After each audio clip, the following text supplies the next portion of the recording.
लिंबू सगळ्यांना परिचयाचं. त्याची चव कशी असते, त्याचे उपयोग काय, कोणकोणत्या रोगावर ते वापरलं जातं, हे सगळी आपल्याला माहिती असते.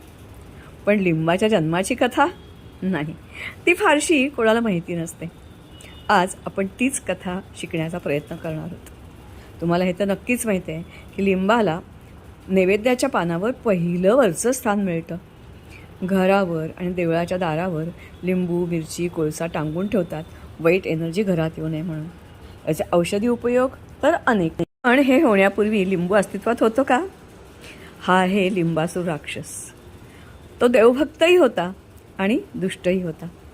त्यांनी उपासना सुरू केली अत्यंत कडक, शिव आणि ब्रह्मा.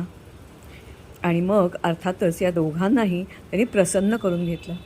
त्या दोघांकडून वर मिळवला की तुला अमरत्व प्राप्त होईल. पृथ्वीवरच्या जीवांना छळायला सुरुवात केली.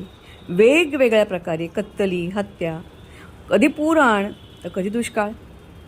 लोक तडफडून मरायची पाण्याशिवाय, तर कधी कधी पाण्यात बुडून मरायची.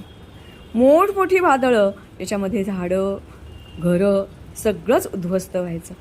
हे बघून ऋषींना खूप वाईट वाटलं. हे आहेत अगस्त्य ऋषी. त्यांनी मग देवीची प्रार्थना केली, कारण देवी ही सगळ्यात शक्तिमान मानली जातात.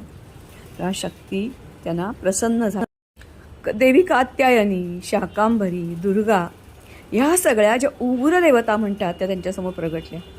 त्यांनी अर्थातच विनंती केली की या लंबासुराचा नाश कर, वध कर आणि लोकांना आणि पृथ्वीला मुक्त कर. सर्व देवी लिंबासुरासमोर प्रगट झाल्या.